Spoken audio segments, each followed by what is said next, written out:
बहुत पुरानी तालाब के किनारे बहुत से मछुआरे बिना पैसों के उस तालाब में मछलियाँ पकड़ा करते थे, क्योंकि वह तालाब जो थी वह किसी भी सेठ के ज़मीन पर बनी हुई नहीं थी।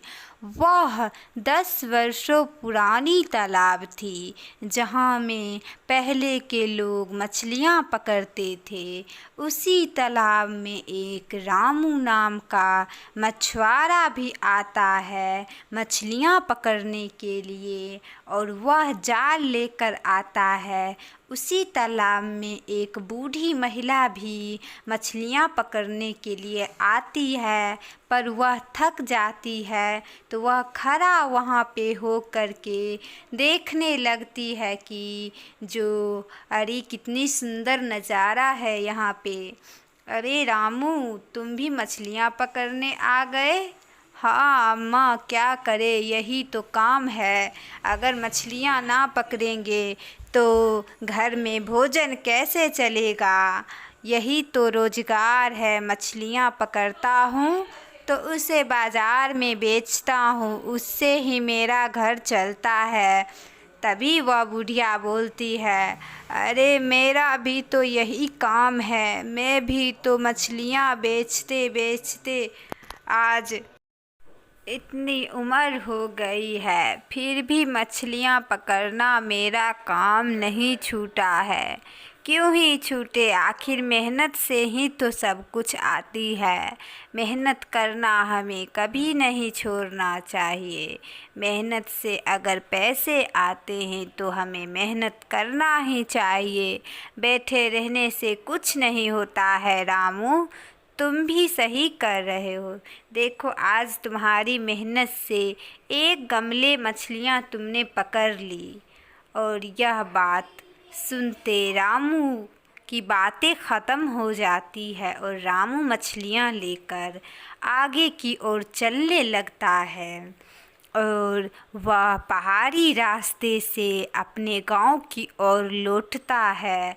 और वह खड़ा होकर के बोलता है कि अरे यहाँ का नज़ारा कितना अच्छा है, बहुत सुंदर लग रहा है दिखने में। मेरा तो मन करता है मैं यहीं पे एक दुकान लगा दूँ तो कितना अच्छा होगा। मुझे तो यहाँ पे दुकान लगाना चाहिए। दूसरी तरफ बहुत ही खतरनाक जंगल थी। उस जंगल में बस चुड़ैलों का आना जाना लगा रहता था। दरअसल उस जंगल के बगल में भी एक तालाब थी, और उस तालाब के किनारे घना जंगलों का पेड़ लगा हुआ था। चुड़ैलों का इतना जमावड़ा वहाँ पे था कि वहाँ पे रंग बिरंगी चुड़ैलें आती थी और जाती थी, और पूरे गांव वालों को तबाह करने के बारे में सोचती थी। वह कहती थी, अरे कितनी सुंदर जगह है, इस इतनी सुंदर जगह को तो मैं कभी यहाँ पे आदमी आने नहीं दूंगी। तभी लंबी चोटी वाली चुड़ैल आती है।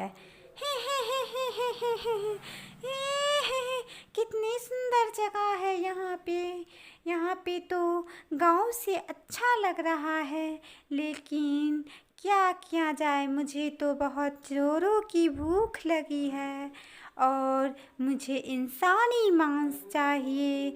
इसके लिए तो मुझे गांव तो जाना ही पड़ेगा, लेकिन मुझे कुछ चुड़ैलों के साथ एक सभा रखनी होगी, और उस सभा में यह बातें होगी कि गांव के सारे लोगों को कैसे मार करके एक साथ ही इस जंगल में लाया जाए और उसे पका पका करके खाया जाए। ही। अरे कितनी सुंदर मेरी सोच है। मैं अपनी सोच को बारे में सोचती हूँ तो बहुत आश्चर्य होता है। मैं बहुत तेज हूँ, बाकी चुड़ैलों से मेरी तो बुद्धि बहुत तेज है रे। इतनी सुंदर दिमाग कहाँ से आई मेरे पास? जल्दी जा रही हूँ सारी चुड़ैलों को खबर पहुँचाने के लिए। दूसरी तरफ एक परीलोक में एक परी नीचे आती है, परीलोक से उतर करके जहाँ हरा भरा पेड़ लगा होता है। वह परी कहती है, अरे वाह कितनी सुंदर जगह है। मैं तो परीलोक में रहते रहते वहाँ पे मेरा मन भर गया है। तो मैं सोची अरे चलो पृथ्वी को भी थोड़ा सा देख आए कि पृथ्वी लोक पर क्या सब चल रही है।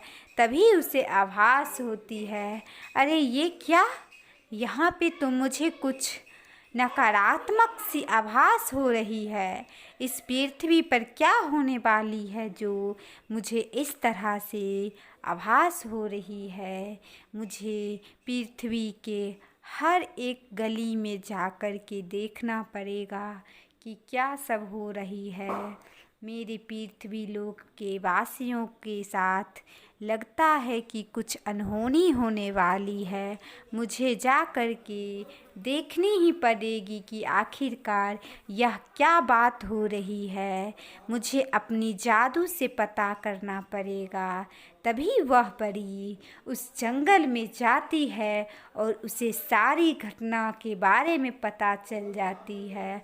वह जादुई छड़ी से उस जंगल को सर्च करके देखती है तो उसे पता चलती है, अरे क्या, यहाँ तो चुड़ैलों का वास हो रखा है और ये सारी चुड़ैलों तो पूरे गांव वालों को मारने के बारे में सोच रही है। अब मुझे तो इस जंगल में एक कड़ी सुरक्षा कवच लगानी पड़ेगी और जिससे चुड़ैल इस जंगल में भी आ नहीं पाएगी और वह गांव वालों के साथ कुछ नहीं कर पाएगी। अब मैंने तो सुरक्षा कवच लगा दी है। अब मैं जा रही हूँ और वह परी चली जाती है और वह परी अपने परीलोक में पहुँचती है जहाँ परीलोक का मैदान होता है। वह परी कहती है, चलो आज मैं तो अच्छा की जो आज मैं पृथ्वी लोक पे चली गई परिभ्रमण करने के लिए, वरना ये सारी नकारात्मक चुड़ैलें तो आज बहुत ही अनहोनी घटना घटा देती। उन्होंने तो सोच रखा था कि पृथ्वी वालों के साथ वह अच्छी बर्ताव नहीं करेगी, यहाँ तक कि वह सारे गांव वालों को भी मार कर खाने के बारे में सोचने लगी थी। अच्छा हुआ कि मुझे ऐसा मन हुआ और मैं चली गई। चलो मैं तो अब राहत की सांस लेती हूँ और मैं बहुत थक गई हूँ, तो इन्हीं जंगलों में परीलोक के मैदान में सो जाती हूँ। अगली सुबह होती है, एक गोलगप्पे वाले आता है अपनी पानी पूरी के ठेले को लेकर के और बेचारा बहुत ही उदास होता है। उसकी उदासी देख कर के उसके पास अभी तक एक भी ग्राहक नहीं पहुँचते हैं। इस बात की भी उसे बहुत टेंशन होती है और वह कहता है, अरे मेरे घर में तो इतनी सारी टेंशन चल ही रही है, ऊपर से एक भी ग्राहक नहीं आ रहे हैं। पता नहीं मेरी बीवी को क्या हो गया है, वह 2 दिनों से खाना नहीं खा रही है। उसे लगता है कि कोई बीमारी हो गई है और उस बीमारी के वजह से वह खाना तक नहीं खाती है। उसका इलाज कराना पड़ेगा, पर मेरे पास इतने सारे पैसे भी तो नहीं हैं। मुझे पैसे इकट्ठे करके मुझे अपनी पत्नी का इलाज करवाना पड़ेगा।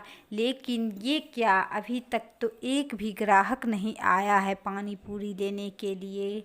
इतनी सी बात से मेरा मन बहुत ही आज घबरा रहा है कि आज पता नहीं क्या होगा। मेरी पत्नी का तीसरा दिन है, आज तो मुझे हर हाल में डॉक्टर के यहाँ लेकर जाना पड़ेगा। तभी एक लड़का आता है पानी पूरी खाने के लिए, तो वह दुकानदार बहुत ही खुशी होकर के पानी पूरी वाला उसे पानी पूरी देता है और मन में सोचता है, चलो कोई तो आ गया। इसके साथ साथ बहुत सारे लोग आने लगते हैं पानी पूरी खाने के लिए और यह बात देख करके वह पानी पूरी वाला बहुत ही मन में खुशी होता है कि चलो आज तो मैं अपनी पत्नी का इलाज करवा ही दूँगा और मेरी अच्छी खासी आज भगवान की वजह से कमाई भी हो गई है।